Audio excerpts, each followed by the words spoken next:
Muy buenas tardes, América, muy buenas noches en Europa y muy buenos días en el Asia. Bienvenidos a nuestro gran programa educativa sobre los Objetivos de Desarrollo Sostenible, que en esta oportunidad vamos a entrevistar al contraalmirante de la Marina Peruana, Héctor Soldi, para tocar el tema tan importante que es la ODS número 14 de la vida submarina.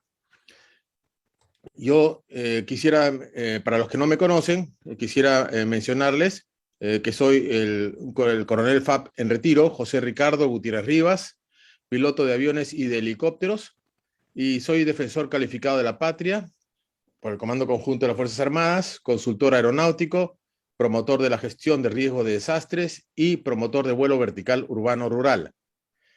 Tengo la maestría de Prospectiva Estratégica y en Recursos de Energías Renovables. Soy vicepresidente y director de Desarrollo Sostenible de CONATEP, promotor de la educación integral, la economía de conocimiento y la cultura de resiliencia. Luchador independiente por el futuro del Perú y de la unión de la región latinoamericana. Tenemos ahora al contraalmirante Armada Peruana en retiro, Héctor Soldi. Él es un oficial de Marina en situación de retiro, quien culminó su carrera en la Marina con el grado de contraalmirante en el año 2004. Realizó su actividad profesional en las especialidades de hidrografía y de oceanografía, con 20 años de experiencia en investigación científica marina en el Perú. Fue director de hidrografía de navegación de la Marina en el año 2000 y director de la Escuela Naval del Perú en el año 2002. Ocupó el cargo de agregado naval del Perú ante la Organización de Estados Americanos en los Estados Unidos de Norteamérica. Entre el año 2007 y 2010 fue presidente del directorio del Instituto del Mar del Perú, llamado también IMARPE. Entre el 2010 y el 2014 fue secretario general de la Comisión Permanente del Pacífico Sur, CPPS, con sede en Ecuador. Entre el 2016 y el 2018 fue viceministro de Pesca y Acuicultura. Actualmente es consultor independiente en temas ambientales, marino, costero y de políticas marítimas y pesquería. Como ustedes ven, tenemos un gran privilegio de contar con el aporte de Héctor Soldi para tratar el tema de la ODS número 14, para lo cual les doy la bienvenida a todos los aquí presentes. A continuación voy a hablar acerca de las ODS 14, vida submarina, antes de entrar en el tema, ¿no? El 25 de septiembre de 2015, los líderes mundiales adoptaron un conjunto de objetivos globales para erradicar la pobreza, proteger el planeta y asegurar la prosperidad de todos. Una buena acción. Pero cada objetivo de los Objetivos de Desarrollo Sostenible tiene metas específicas que deben alcanzarse en los próximos 15 años, ¿no? Eso fue el 2015, más 15 son... El plazo que termina todo esto es el 25 de septiembre del año 2030, que se debe alcanzar todas estas metas, ¿no? Las metas, voy a leerlas brevemente, de las ODS número 14, de vida submarina, es prevenir y reducir significativamente la contaminación marina de todo tipo, en particular la producida por actividades realizadas en tierra, incluso los detritos marinos y la polución por nutrientes. Gestionar y proteger sosteniblemente los ecosistemas marinos y costeros para evitar efectos adversos importantes, incluso fortaleciendo su resiliencia y adoptar medidas para restaurarlos a fin de restablecer la salud y productividad de los océanos. Minimizar y abordar los efectos de la acidificación de los océanos, incluso mediante una cooperación científica a todos los niveles. De aquí al 2020 también, que ya pasó, reglamentar eficazmente la explotación pesquera y poner fin a la pesca excesiva, la pesca ilegal, no declarada y no reglamentada y las prácticas pesqueras destructivas. Después, conservar al menos el 10% de las costas, de las zonas costeras y marinas. de conformidad con las leyes nacionales y el derecho internacional sobre la base de la mejor información científica posible. Prohibir ciertas formas de subvenciones a la pesca que contribuyen a la sobrecapacidad y a la pesca excesiva. Eliminar las subvenciones que contribuyen a la pesca ilegal, no declarada y no reglamentada, y abstenerse de introducir nuevas subvenciones de esa índole. Aumentar los beneficios económicos que los pequeños estados insulares en desarrollo y los países menos adelantados obtienen del uso sostenible de los recursos marinos, en particular mediante la gestión sostenible de la pesca, la acuicultura y el turismo. Aumentar los conocimientos científicos, desarrollar la capacidad de investigación y transferir la tecnología marina teniendo en cuenta los criterios y directrices para la transferencia de tecnología marina de la Comisión Oceanográfica Intergubernamental, a fin de mejorar la salud de los océanos y potenciar la contribución de la biodiversidad marina al desarrollo de los países en desarrollo, en particular los pequeños estados insulares en desarrollo y los países menos adelantados. Facilitar el acceso de los pescadores artesanales a los recursos marinos y los mercados. Mejorar la conservación y el uso sostenible de los océanos y sus recursos aplicando el derecho internacional reflejado en la Convención de las Naciones Unidas sobre el Derecho del Mar, que constituye el marco jurídico para la conservación y la utilización sostenible de los océanos y sus recursos. Quisiera ahora pedirle al contraalmirante Héctor Soldi que dé su saludo y para poder iniciar la entrevista. Adelante, Héctor. Bienvenido. Muchas gracias, Ricardo, y muchas gracias también a la audiencia que nos está viendo o escuchando. Creo que la discusión sobre los objetivos del desarrollo sostenible son muy necesarios. Primero porque ha sido un consenso mundial sobre la forma como debemos enfrentar el tema de nuestro futuro. Justamente en la reunión de Río de Janeiro se habló sobre el futuro sostenible y el futuro que queremos. Y ya estamos casi al final de la época en la que hemos asegurado por lo menos estos compromisos. O mejor dicho, estamos a la mitad porque el 2030 recién se cumplen, pero muchos de esos objetivos tenían plazos que ya se han vencido, o sea que es un momento para reflexionar sobre qué se ha hecho y en qué etapa estamos. Y ese objetivo 14 para nosotros es fundamental, puesto que depende del tema de los océanos, que es un tema, como vamos a ver en la presentación, muy importante, puesto que la supervivencia de la vida sobre la Tierra depende de los océanos. Los océanos son los que regulan el clima, son los que nos dan alimentos y son los que permiten el comercio mundial. De modo que es un tema sumamente importante y lo vamos a analizar justamente meta por meta en función a lo que tú has mencionado. Entonces yo voy a presentar mi pantalla para compartir con ustedes esta presentación y me avisan por favor si es que la están viendo. Sí, se ve muy bien. Ok, entonces empezamos. El objetivo número 14, desarrollo sostenible, tiene este texto: conservar y utilizar en forma sostenible los océanos, los mares y los recursos marinos para el desarrollo sostenible. Es una frase corta, pero que involucra muchos aspectos. Para empezar, vamos a hablar un poco sobre algunas cifras que son interesantes para que comprendamos qué cosa es el océano y cuál es el rol que juega para nosotros los humanos. En primer lugar, el 75% de la Tierra está cubierto por los océanos.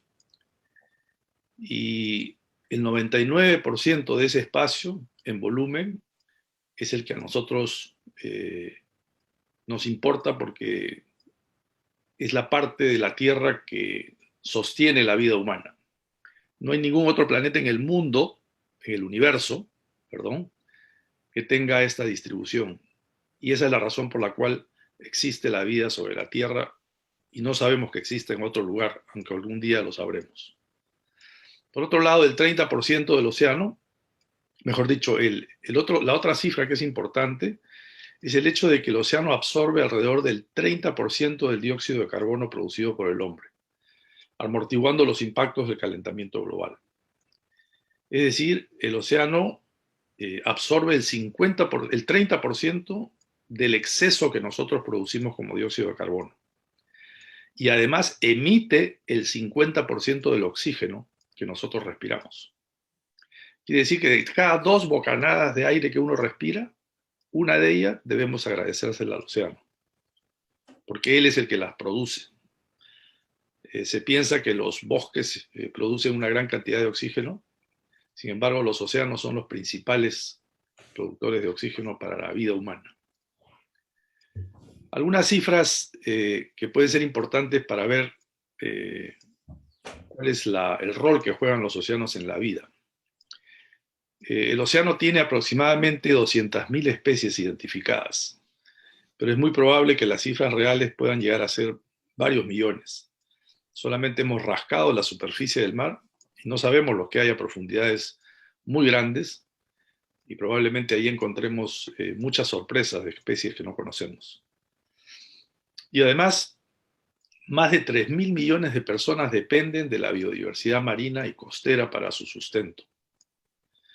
Eso es importante, puesto que casi el 50% de la población del mundo vive en las zonas costeras y vive asociada a lo que producen los océanos.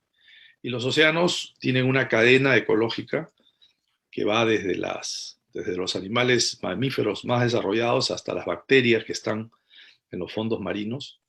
Todo esto juega un rol que permite la vida humana tal como la conocemos sobre la Tierra.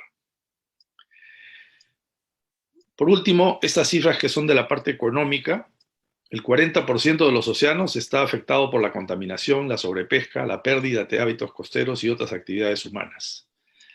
Eso es importante porque estamos poniendo en riesgo un espacio que es el que nos da la vida. Y por tanto, es necesario reflexionar sobre cómo podemos hacer para reducir ese impacto o eliminarlo en lo posible. Y a nivel global, los océanos generan un valor de mercado equivalente al 5% del Producto Bruto Mundial. Esto es lo que se llama la economía azul. Es decir, todo lo que produce el mar, que no es solamente la pesca, por supuesto, es el comercio, es la pesca, es el turismo, son todas las actividades conexas que representan el 5% del Producto Bruto Interno. Muy bien, ahora sí pasamos al tema de los océanos dentro del marco de los objetivos del desarrollo sostenible. Los océanos juegan un rol fundamental en la regulación y en el cambio climático. Los océanos tienen una capacidad gigantesca de absorber la energía del mar, de la atmósfera, perdón, y de volverla a emitir a la atmósfera. Y esa función de regulación es la que hace que tengamos el clima que permite la vida sobre la Tierra. Si nosotros elimináramos el agua por completo, las temperaturas en la zona ecuatorial serían insoportables para la vida humana y en las zonas polares insoportablemente frías para la vida humana. De modo que los océanos juegan ese rol de regulación y lo hacen a través de la redistribución del calor por las corrientes marinas que van de los trópicos hacia las zonas polares. Esa es la importancia de los océanos en cuanto a la regulación del clima. Ahora vamos a ir a las metas del objetivo 14, que ya las mencionó Ricardo. El objetivo 14 tiene 7 metas numéricas y 3 metas con letras del alfabeto.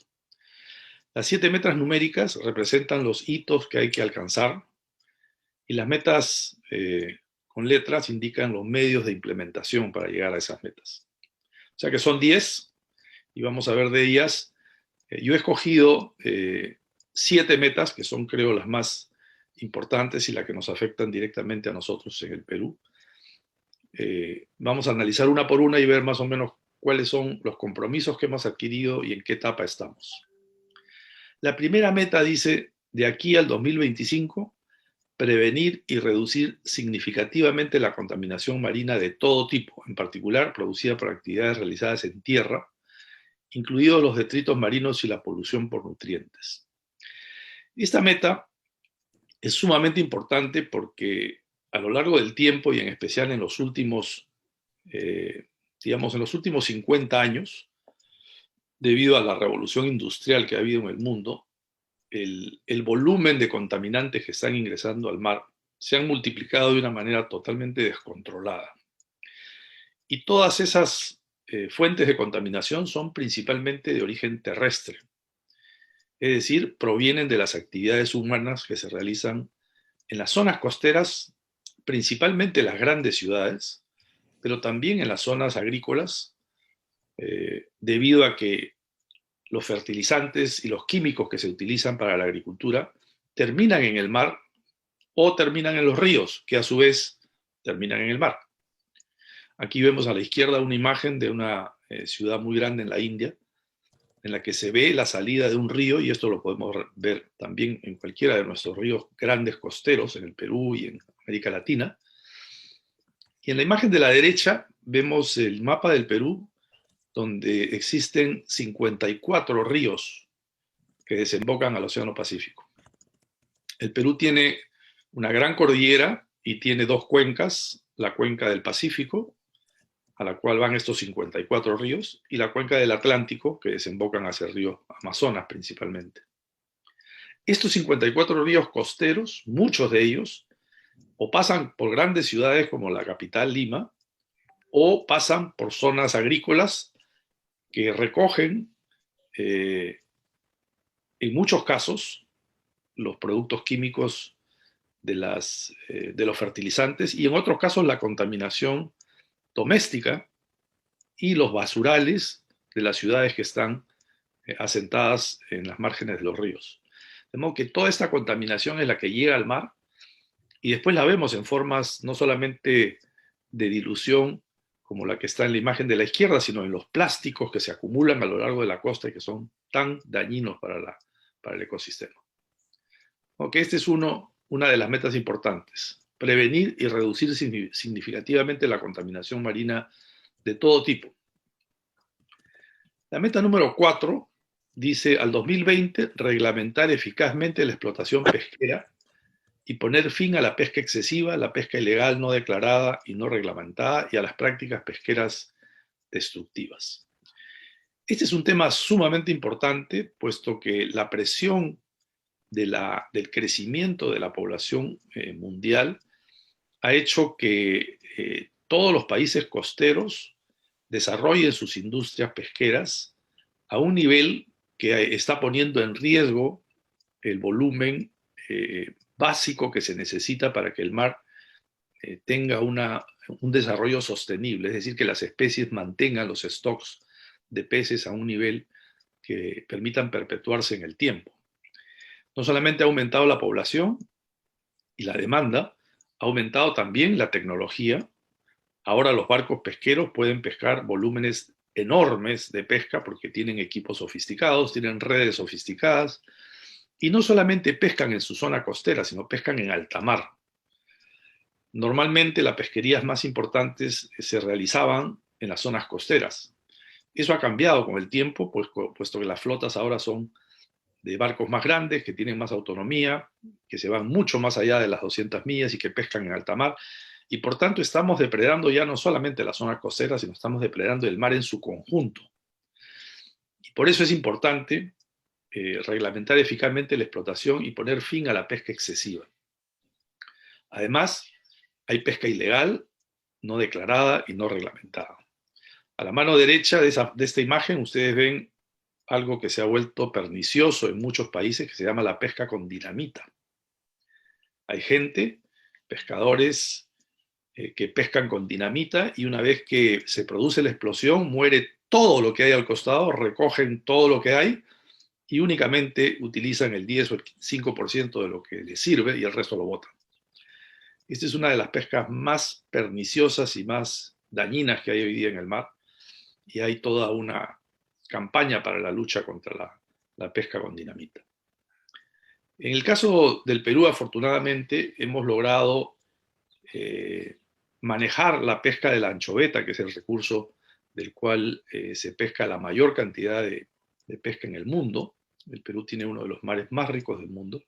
Y la pesca de la anchoveta, afortunadamente, hoy en día está muy bien regulada y se pesca de una manera sostenible gracias a la investigación científica que ha permitido no solamente calcular la cantidad que hay que dejar en el agua para que el ecosistema siga funcionando, sino además una regulación muy estricta de lo que se llama la pesca, o de hecho el control adaptativo de la pesca, es decir, únicamente se le permite a la flota pescar lo que en ese momento permite el porcentaje que garantiza la sostenibilidad.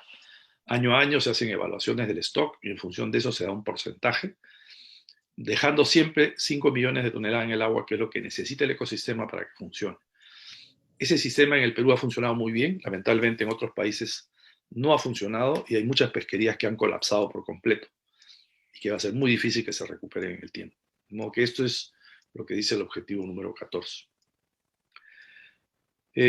La meta número 5 dice al 2020, que ya pasó, conservar al menos el 10% de las zonas costeras y marinas de conformidad con las regulaciones nacionales y el derecho internacional sobre la base de la mejor información científica disponible. Ese objetivo, esta meta, básicamente lo que dice es que cada país debe tener por lo menos el 10% de su zona marina como áreas marinas protegidas. ¿Y esto por qué? Porque las zonas marinas protegidas, se ha podido demostrar, son aquellas que garantizan que en esa zona se permita la reproducción natural del ecosistema sin ninguna intervención y sin ninguna interferencia por parte del hombre. De modo que son como los bolsones de energía que permiten que el ecosistema siga funcionando y que garantice la sostenibilidad de los recursos. En el caso del Perú, nosotros hace muy poco tiempo hemos declarado la Reserva Nacional de la Dorsal de Nazca. Este es un área muy grande frente a las costas del sur del Perú, que representa casi el 7% de todo nuestro dominio marítimo. De modo que hemos pasado de un porcentaje muy bajo, porque teníamos menos de 0,5% de nuestras zonas costeras y marinas protegidas, casi al 8%. Aún así no hemos llegado al 10%, pero tenemos la obligación de gestionar otras áreas protegidas para tener al menos el 10% de las zonas costeras y marinas. Y la meta es bien específica, no solamente es el 10% de cualquier área, sino son el 10% de áreas marinas representativas, quiere decir que sean representativas de los ecosistemas que nosotros tenemos. En el caso de la dorsal de Nazca, es un ecosistema de aguas profundas, de montes submarinos, que en ese momento no la teníamos como área reservada. Por tanto, que estamos incorporando un ecosistema representativo del dominio marítimo del Perú, donde tenemos aguas costeras, plataforma continental, fosas marinas y montes submarinos. La Reserva Nacional de Nazca es representativa de los montes submarinos. Ahora nos vamos a la número 6. La número 6 dice al 2020, también el año pasado, prohibir ciertas formas de subvenciones a la pesca que contribuyen a la sobrecapacidad y a la pesca excesiva. Eliminar las subvenciones que contribuyan a la pesca ilegal, no declarada y no reglamentada. Este es un tema sumamente importante porque muchos países subvencionan a su pesca y al subvencionarla le dan facilidades a la gente para que construya embarcaciones, le subvencionan el combustible y lo único que hacen es crear una gran capacidad que a su vez lo que produce es una sobrepesca. Y esto se ve en muchos países, específicamente en el caso de la China. Y nosotros somos de los países que hemos visto frente a nuestras costas estas enormes flotas chinas que vienen a pescar principalmente el calamar gigante y que pescan, de acuerdo al derecho internacional, en el borde de las 200 millas de nuestra costa. Como el Perú es una zona que tiene una enorme capacidad de generación por sus ecosistemas muy productivos, la pota, el calamar gigante, vive cerca de la costa y hasta más allá de las 200 millas. Estas flotas chinas pescan frente a las 200 millas del mar peruano y están subvencionadas por el Estado. Y al subvencionar la pesca, lo que están haciendo es generar una enorme flota que sobrepesca hasta que va a llegar un momento en que el calamar gigante va a desaparecer, siendo que es una de las pesquerías más importantes para la pesca artesanal del Perú. De modo que para nosotros es un gran peligro que estas flotas subvencionadas pesquen frente a la costa del Perú porque está pescando el mismo stock que pescan nuestros pescadores artesanales. Y si bien es cierto, lo están haciendo en la zona de alta mar, cosa que le permite el derecho internacional, lo que no les permite es subvencionar a esta flota para que pesquen y sobre todo, al subvencionarlo, están interfiriendo con el mercado, puesto que los pescadores artesanales pueden vender su pescado o su pota a un precio determinado, pero no pueden competir con una pota del mercado internacional hecha por la China porque está subvencionada. De modo que es Perdón, una, Héctor. es una práctica del Disculpa, mercado que ha sido prohibida por la OMC. Adelante, Ricardo. perdón, Héctor. Sí, disculpa. Y los chinos no están, no han firmado ningún convenio ni tratado para cumplir las ODS. ¿Hay alguna manera de hacerlos cumplir porque están afectando pues la biomasa, perdón, la biodiversidad, el equilibrio que debería haber en el océano? Sí, es una muy buena pregunta porque me lleva a explicar que la regulación de la pesca la hacen los países dentro de sus zonas económicas exclusivas, pero fuera de las zonas económicas exclusivas, la altamar, desgraciadamente, todavía es una zona que es tierra de nadie y recién se han creado lo que se llaman las OROPs, que son las Organizaciones Regionales de Ordenamiento Pesquero. La OROP del Pacífico Sur tiene apenas unos 5 o 6 años, ha empezado a regular las pesquerías de esta zona y la China ha sido conminada a aceptar las regulaciones de la Organización Regional Pesquera y a pesar de que ha opuesto mucha resistencia, ya en la última reunión que hubo el año pasado, el anteaño pasado, antes de la pandemia, ya se le ha conminado a la China para que deje de pescar o para que se ajuste a las condiciones del mercado internacional. De modo que va a ser una pelea que va a tomar un tiempo, pero eventualmente estas organizaciones regionales son las que van a tener dentro de muy poco, digamos, la capacidad de imponer sanciones a las embarcaciones que no cumplan. Y tenemos capacidad para poder controlar que no se metan a nuestras 200 millas y tomar acción operativa al respecto, ¿no? Sí, parcialmente sí. Parcialmente digo porque tenemos un muy buen sistema de control satelital. Aquí hay dos instituciones que controlan las aguas, digamos, del dominio marítimo. Una de ellas es la Marina, que tiene el sistema de control de tráfico marítimo, que permite y verifica que las embarcaciones que ingresan a las zonas, eh, digamos, a las aguas peruanas, lo hagan cumpliendo con las regulaciones. Ese sistema sí permite controlar si esas embarcaciones ingresan o no, pero cuando transitan frente a al mar del Perú no saben si es que están pescando o no están pescando. Por otro Claro. lado, el Ministerio de la Producción sí tiene un sistema de control satelital que le permite verificar qué embarcaciones son las que están ingresando y si son embarcaciones poteras o no, porque tienen un sistema de AIS, que es un sistema de identificación. Sin embargo, se sabe que en muchos de estos casos apagan sus sistemas de identificación e ingresan a las aguas, digamos, de las aguas peruanas. Ya han habido varios casos. El problema principal no es la detección. La detección creo que es algo que sí se puede lograr. El problema es la interdicción. La Claro. interdicción requiere de aviones, de helicópteros, de buques, que son sumamente costosos y que no pueden estar permanentemente en las 200 millas. Lo que sí se está haciendo, que creo que va a ser muy interesante, es, y esto ha sido a raíz de la declaración de la dorsal de Nazca, se está haciendo un sistema de control a través de las embarcaciones artesanales. Las embarcaciones artesanales pescan en la misma zona donde pescan las embarcaciones chinas, muy cerca de las 200 millas también, no todas, pero las que tienen capacidad, y se está haciendo un arreglo con la Dirección General de Capitanías para darles frecuencias de radio específicas donde ellos pueden denunciar cuando ven a estas embarcaciones que ingresan, de modo que la Marina pueda reaccionar rápidamente y puedan capturarlas.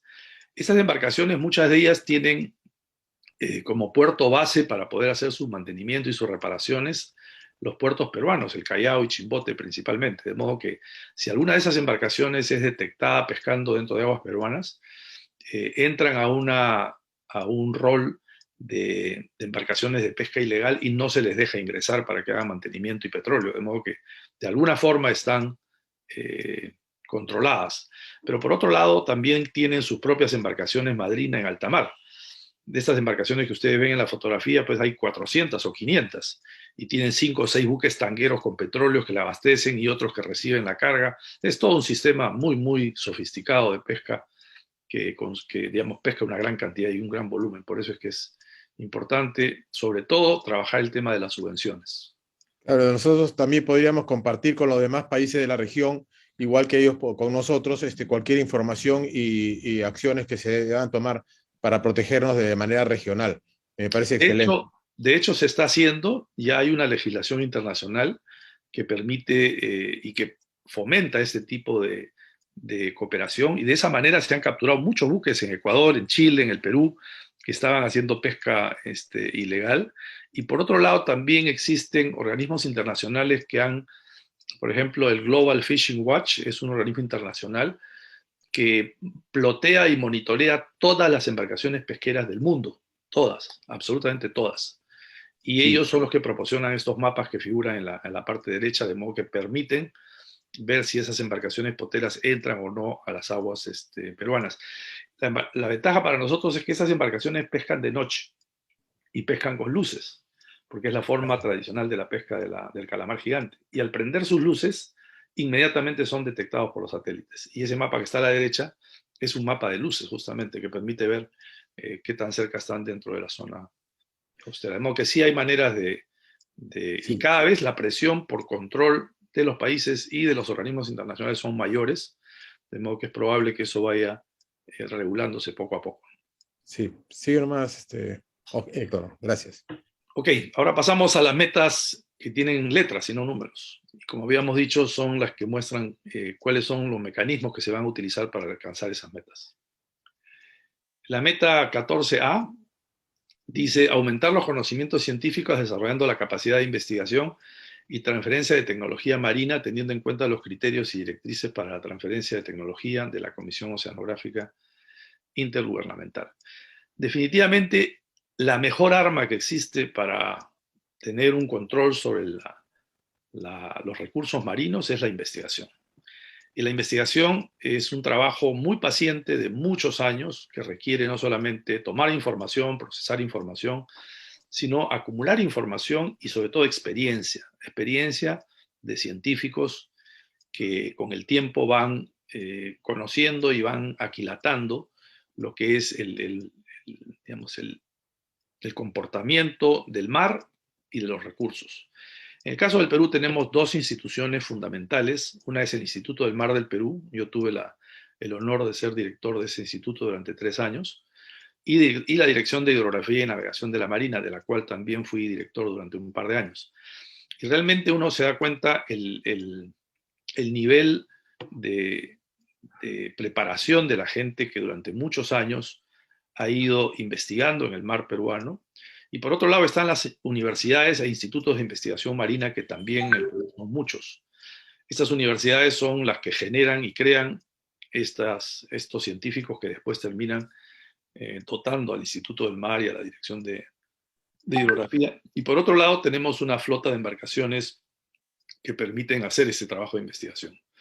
En esta fotografía ustedes ven al BAP Carrasco, que es un buque recientemente adquirido por la Marina, que tiene capacidad para hacer investigaciones antárticas, pero que además tiene todo un equipamiento completo para hacer investigación pesquera, investigación oceanográfica, investigación geofísica. Y esas son las plataformas en las cuales se necesitan para hacer la investigación y la transferencia de tecnología marina. Y a eso se refiere la meta. La meta se refiere a que hay que investigar para conocer cómo se comportan los recursos y cómo se manejan los recursos en función de esa investigación. El caso crítico que hay en esta meta es lo que se llama la transferencia entre la ciencia y la política. From science to policy. Lo más importante es cómo se aplica los resultados de la investigación científica a la toma de las decisiones. Esa es la clave de la información. Yo tuve la suerte de estar primero haciendo la parte de la investigación en el Instituto del Mar y después haciendo la parte de política en el Ministerio de Pesquería. De modo que me di cuenta que muchas veces, lamentablemente, no hay una conversación entre la ciencia y la política. Y esa es la clave para que se pueda cumplir con esta meta. Poco a poco, creo que el caso del Perú ha sido un caso muy interesante. Poco a poco la ciencia ha ido demostrándole a la política qué cosa es lo que se debe hacer para manejar los recursos pesqueros. Y el caso de la anchoveta del Perú es un caso emblemático y se estudia en todo el mundo como un caso típico en el que la ciencia, a través del Instituto del Mar, que es uno de los institutos de investigación más reconocidos en el mundo, ha permitido que la política maneje los recursos de forma que se asegure que la anchoveta, que es la base de la cadena ecológica del sistema del mar peruano, dure en el tiempo varias generaciones. Porque en los años 70 tuvimos ya un par de casos en los cuales colapsó el sistema debido a un fenómeno del Niño. Hoy en día ya se sabe cómo manejar esos fenómenos del Niño y la ciencia es la que ha permitido que se tomen decisiones, digamos, acertadas, ¿no?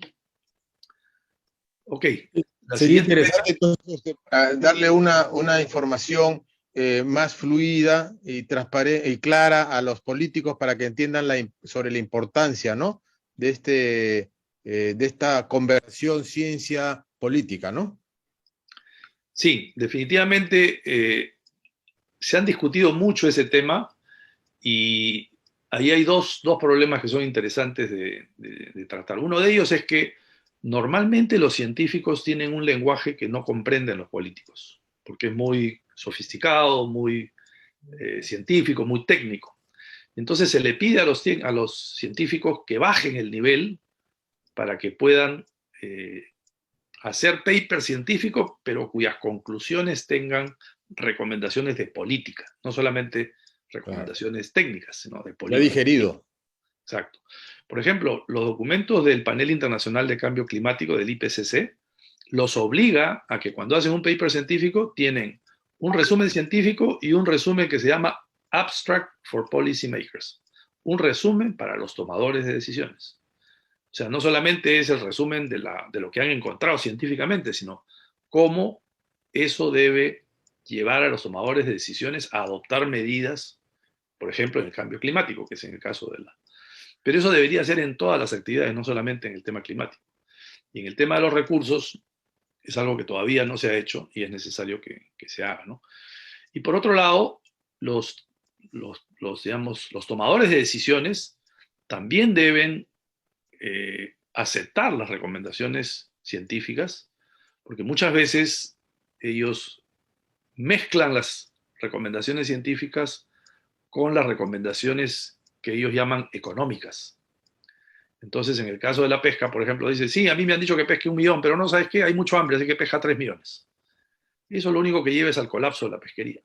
Claro. Felizmente en el Perú ya nos ha pasado y ya nos hemos dado cuenta de que eso lo único que hace es que desaparezca el recurso y no vuelva a aparecer nunca más. Entonces, hoy en día hay una mucho mejor relación entre las recomendaciones del IMARPE y las decisiones políticas. Además, ahí es muy importante la transparencia.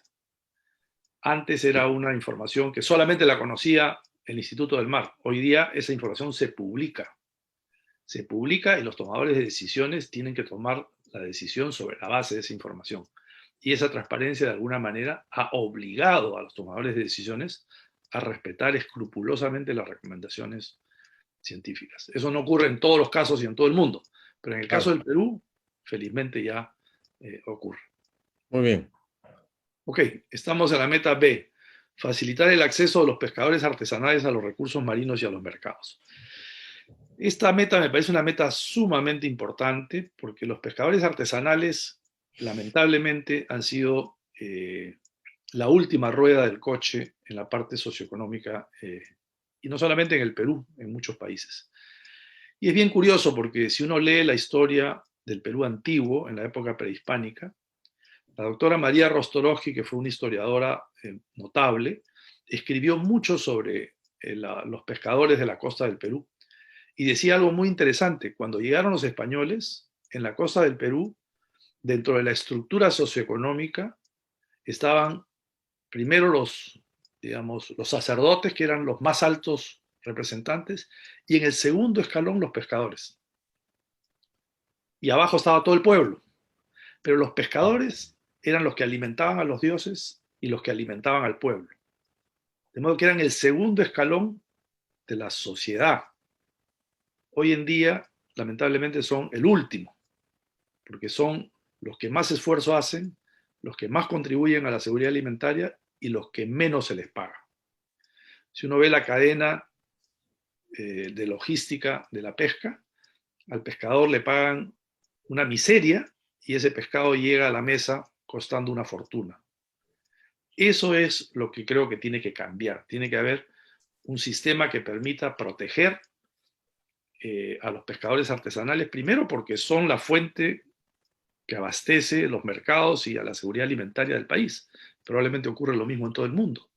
Sin embargo, como es gente relativamente poco educada, es gente a la cual se aprovechan los comerciantes, le pagan lo que quieren en la playa porque si no se les malogra el pescado y terminan ganando muy poco dinero y terminan en una situación socioeconómica terrible. Muchos de ellos no tienen seguridad social, no tienen jubilación y por tanto es un sistema muy injusto porque es el grupo de humano que más se esfuerza y el que menos se le recompensa. Hay que darle su espacio, claro que sí. Exacto. En el caso del Perú, tenemos una población de pescadores artesanales muy antigua en la costa del Perú. Algunos de ellos, como el que ve en la fotografía a la izquierda, pescan exclusivamente a vela, no usan motor. Son herederos de generaciones, de muchas generaciones de pescadores desde la época prehispánica y son los que abastecen los principales mercados. Pero lamentablemente, como hemos visto, caen en las manos de los comerciantes que no solamente le compran el pescado al precio muy bajo, sino que le subvencionan la pesca para que puedan salir y después los tienen enganchados y es una práctica usurera muy común. Y estamos luchando contra eso y se está tratando de buscar formas para que ellos abastezcan directamente a los restaurantes en Lima.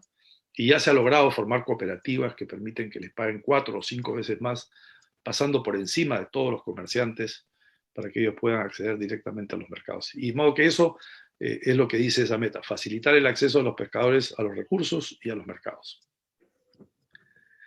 La meta 14C, esta es la última que vamos a tratar, dice mejorar la conservación y el uso de los océanos aplicando el derecho internacional reflejado en la Convención de las Naciones Unidas sobre el Derecho del Mar, que constituye un marco jurídico para garantizar la pesca sostenible.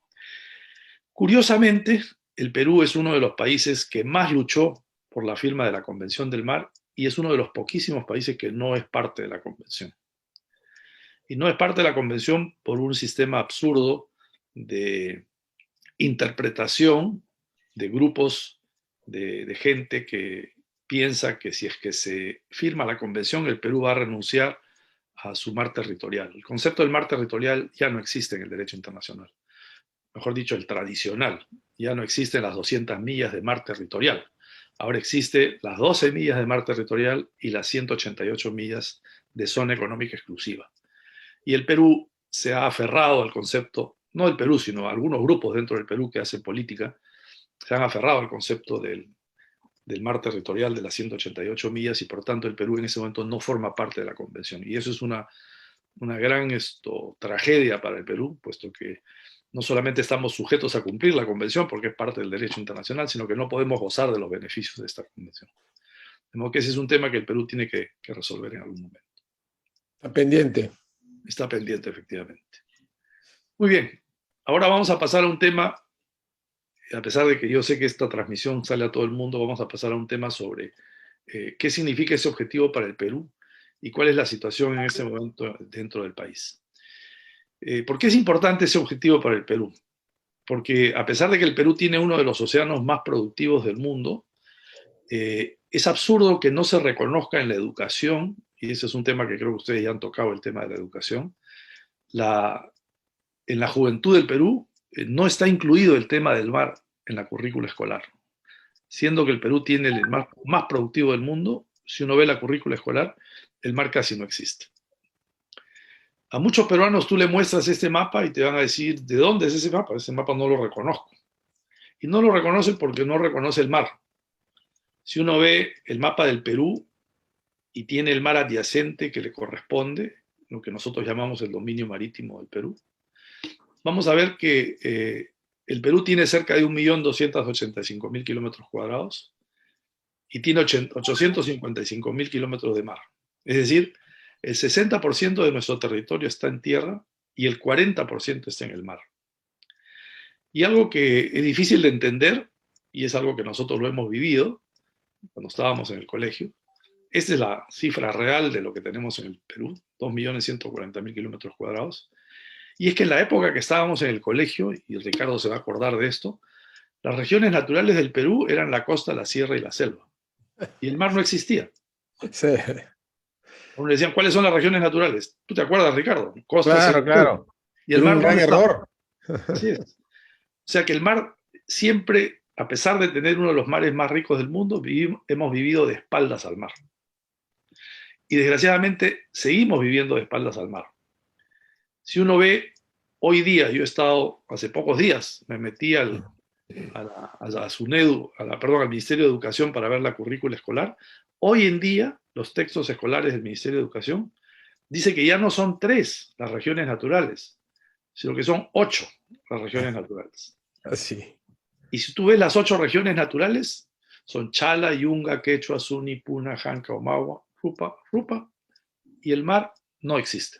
O sea, aún hoy en día, en el Ministerio de Educación, el mar no es considerado una región natural del país, siendo que es la más rica del mundo y nos enorgullecemos de tener la pesquería más importante y la gastronomía más importante, pero cuando se trata de educar a los chicos, no se les enseña qué cosa es el mar como región natural y cuál es su importancia. O sea, Porque tendríamos 9 regiones. esa es una deuda pendiente con el Perú. Y eso se refleja lamentablemente hasta en el mapa oficial del Perú. El mapa oficial del Perú recorta el mar y solamente muestra un tramo de ese mar. El mapa oficial debería extenderse hasta donde llegan las 200 millas. Sin embargo, hoy en día está mutilado en esa parte.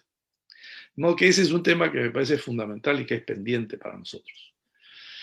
De modo que con esto doy por terminada la presentación y me quedo para las preguntas con Ricardo. Totalmente de acuerdo con lo que dices, Héctor. Quisiera hacerte una pregunta que siempre es muy importante para todos, ¿no? Y es algo que está ocurriendo a nivel mundial. ¿Cuál es el peligro de la contaminación marina por efecto de los plásticos y diversos agentes de contaminación en la cadena alimenticia? Ahora estamos comiendo peces con microplásticos. ¿Quién chequea eso? ¿Y Sí, cómo se puede solucionar? sí, ese es un Con tema. granjas, piscigranjas, acuícolas o qué sé yo. Sí, efectivamente, ese es un tema que se ha ido convirtiendo en un tema cada vez más preocupante. Como habíamos visto desde la época de la revolución industrial, la cantidad de productos que se generan por los fertilizantes y por los desechos se ha vuelto más abundante, y en los últimos 20 años los plásticos se han convertido en un elemento industrial vital para la vida humana, pero que lamentablemente han producido este efecto negativo de que son descartados a través de los sistemas de desagües domésticos, industriales, de ahí se va a los ríos, de ahí se va al mar, y después del mar terminan movidos por las corrientes marinas hacia los centros, estos grandes giros, y en el camino se van deshaciendo y se va convirtiendo en partículas que se llaman los microplásticos. Mucho más peligroso que los plásticos son los microplásticos. Y son peligrosos porque ya nos hemos percatado de que están empezando a ingresar a la cadena ecológica. Es decir, hay peces a los cuales se les ha encontrado dentro de su propio organismo microplásticos que con el tiempo pueden convertirse en parte intrínseca de su organismo y no sabemos cuál va a ser la reacción que pueda ocurrir en varias generaciones de peces que van ingiriendo cada vez más estos microplásticos. Pero eso es un peligro real. ¿Qué hacer? Bueno, por un lado, creo que uno de los temas que puede ayudar y que está ayudando mucho es la acuicultura, ¿no? La Claro. acuicultura, según la FAO, en los últimos años, de hace como 5 años, ya provee más del 50% de los productos alimenticios de peces y mariscos. ¿No? Que esa tendencia probablemente va a continuar en el tiempo. Pero por otro lado, la pesca en el mar continúa, o sea, también es una pesca importante. Y para eso, a pesar de que se puede hacer un esfuerzo que sería pues monumental de tratar de capturar los plásticos en el mar, porque es casi imposible hacerlo al nivel global, la forma más práctica de hacerla es tratar de evitar de que lleguen esos plásticos al mar. ¿Y cuál es la manera más práctica de hacerlo? No esperar que lleguen al mar y empezar a buscarlos, sino tratar de cortarlo antes de que lleguen en la boca de los ríos, que es donde se concentra. Y ya hay lugares del mundo donde se están haciendo esfuerzos para, en la boca de los ríos, poner sistemas de recolección de plásticos y a los costados de los ríos, fábricas de reciclamiento de plásticos. Es decir, Sí. reciclar el plástico, porque el plástico es totalmente reciclable. De ahí se sacan hoy en día hasta skateboards y se hacen miles de cosas con plástico reciclado. Pero si no se captura primero antes de que llegue al mar, es muy difícil de que llegue. Nosotros lo vemos en las playas, ¿no? Constantemente se hacen limpieza de playas y recogen cientos de toneladas todos los días. Bueno, si eso ahí se recolectara de una manera sistemática, primero le darían una gran cantidad de mano de obra a los recolectores. Hay muchos recolectores que viven de recolectar los plásticos. Y en segundo lugar, se podría formar una industria de reciclamiento de plástico en la boca de los ríos, para evitar de que ese plástico entre al mar.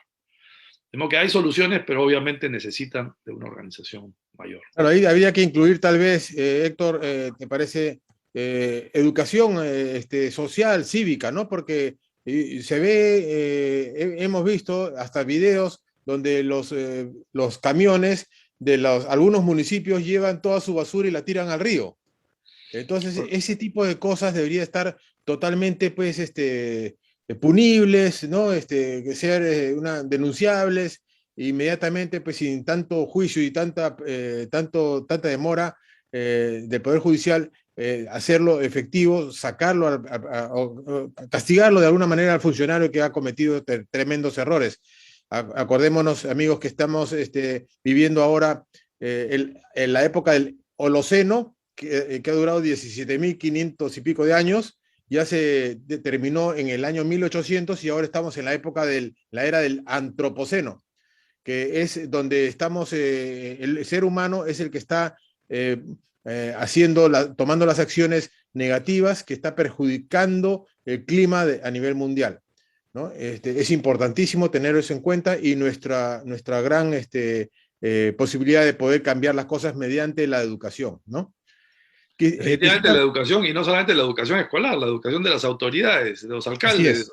que son los que tienen que La luchar para que... educación, de educación integral en el largo plazo para los colegiales, se les puede dar desde la época que está en el vientre de la madre, y ya se les puede estar educando al niño antes de nacer, durante el colegio y a mediano plazo a los universitarios y posgrado, y en corto plazo, en lo que se refiere a economía del conocimiento, explicarle a todos los adultos y de todas las profesiones y tecnologías, que es importantísimo tener esto en cuenta para no cometer esos errores que no solamente perjudican a unos u otros, sino a todos en general, a todos en el mundo, ¿no? Es muy importante para tomar acción al respecto. Quisiera preguntarte también, teniendo en cuenta el gran problema del cambio climático originado por los gases de efecto invernadero, que están calentando el mundo, tanto así que los glaciares están agotando, ¿no? Les permitimos irse al océano, en lugar de hacer siembra y cosecha de agua para cuando falte agua. Y también los polos también se están derritiendo. Vemos la gran rapidez de derretimiento, se podría decir, de los polos. Una isla que se llama Groenlandia, que antes tenía unas capas gigantescas de hielo, ahora pues se han reducido, todos se están yendo al agua. Entonces, esto va definitivamente a impactar en el nivel de las aguas de los océanos. ¿Cuál es el rol que jugarían los océanos en cambio climático al respecto de este derretimiento de hielo, ¿no? Sí, definitivamente los océanos son la máquina reguladora del clima. Como hemos visto, es la que permite que tengamos temperaturas medias que permiten la vida tal como la conocemos. Y cualquier alteración definitivamente tiene un impacto, tanto en el ecosistema, digamos, marino como en el ecosistema humano. Sobre el tema del incremento del agua que ingresa a los océanos, definitivamente hay una preocupación que es el incremento del nivel medio del mar.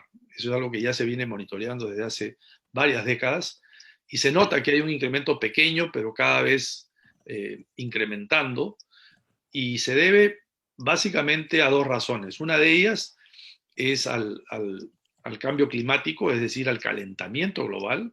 El agua es un fluido y cuando se calienta se dilata, y al dilatarse incrementa su nivel.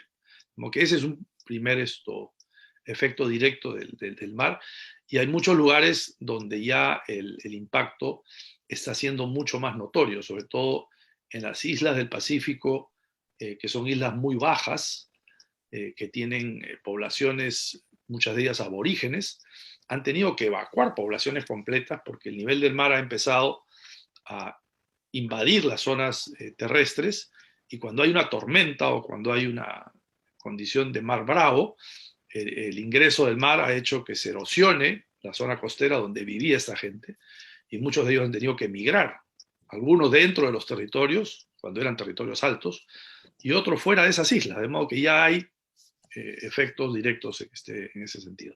Y también los hay en todas las ciudades del mundo, ¿no? Ese es el tema del incremento del nivel del mar. Y por otro lado, eso también está produciendo un derretimiento de los casquetes polares, principalmente en el Ártico y en la Antártida. El Ártico más que en la Antártida. Efectivamente, Groenlandia es uno de los países que está afectado. Y esa es agua que también ingresa. No son volúmenes muy importantes, pero de todas maneras ingresan en cantidades mayores. Y no solamente aumentan el nivel del mar, sino también bajan la salinidad del mar. De modo que también tienen un efecto en la fauna.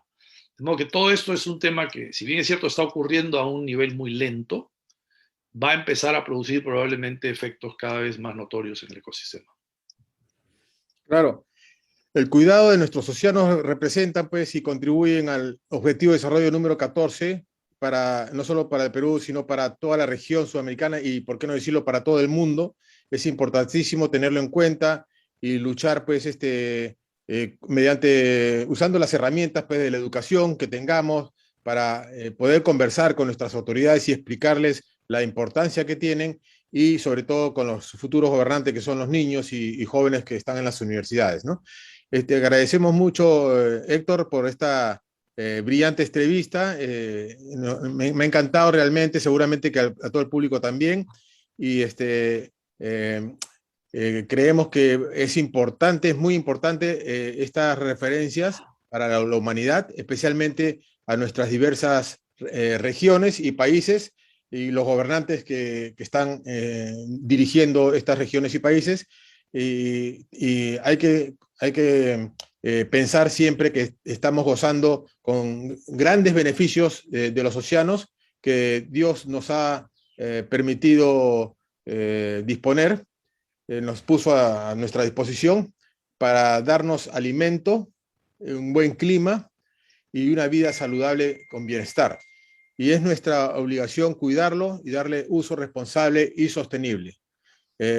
Para todos los que nos ven en este momento, les recomiendo que vean el documental Romper los Límites, la ciencia de nuestro planeta, en Netflix, donde explica bien el tema de las eras y en qué era estamos viviendo actualmente, y lo importante es no pasar y romper los límites porque nos puede perjudicar permanentemente de una manera pues que ya no hay manera de regresar, el punto del no retorno, ¿no?